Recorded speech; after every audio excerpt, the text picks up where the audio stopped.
మొరమొరాలతో ఉగ్గాని ఎలా చేయాలో చూద్దాం రండి. ముందు అటుకులతో చేశాను, ఇప్పుడు మొరమొరాలతో చేస్తున్నాను. సింపుల్ మెథడ్ అండి.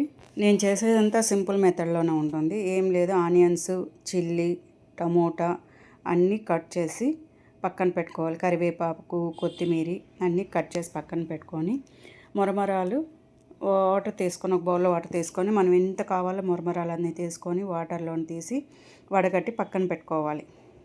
చేశాక కడాయి పెట్టి అందులో ఆయిల్ వేసి కొంచెం సోంపు, జీలకర్ర డైజెషన్కి మంచిదండి, అందువల్ల వేస్తాను నేను. ఆవాలు, ఉద్దిపప్పు, మంచినీపప్పు అన్నీ వేసి ఫ్రై అయ్యాక ఆనియన్స్ వేసుకుంటాను. ఆనియన్స్ తర్వాత పచ్చిమిర్చి వేసుకొని కొంచెం సాల్ట్ వేసుకొని కలపెట్టి తర్వాత కరివేపాకు వేసుకోవాలి. కరివేపాకు వేసుకొని కలపెట్టుకోవాలి. ఫ్రై అవ్వాలి, అలాగే ఫ్రై అవ్వాలి. చూడండి ఎంత బాగా సింపుల్ మెథడ్లో అయిపోతుంది.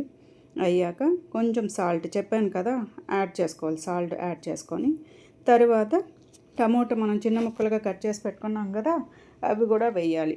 అవి కొంచెం మగ్గాలండి. మగ్గితేనే ఆ ఫ్లేవర్ అనేది బాగా టేస్టీగా వస్తుంది.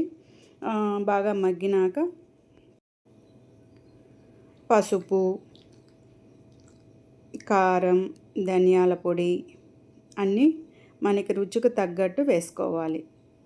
కొంచెం గరం మసాలా ఉంటే వేసుకుంటే కూడా బాగుంటుంది. కొంచెం కొంచెం వేసుకోండి మీకు టేస్ట్కి తగ్గట్టు. నాకు కొంచెం కొంచెమే, నేను స్పైసీగా నేను తినలేను కాబట్టి కొంచెం వేసుకున్నాను. అలా వేసుకొని కొంచెం ఆయిల్లో ఫ్రై అవ్వాలండి.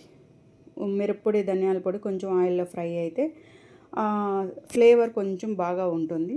తర్వాత మొరమొరాల్ని మనం వాటర్లో వేసి పక్కన పెట్టుకున్నాం కదా, వాటిని వేసి కలపెట్టుకొని కాసేపు వాటిని కూడా టమోటా గ్రేవీలో వేసి అలా ఇలా కలపెట్టుకుంటూ ఉండాలండి. అంతే, మొరమొరాల ఉగ్గాని రెడీ అయిపోయింది.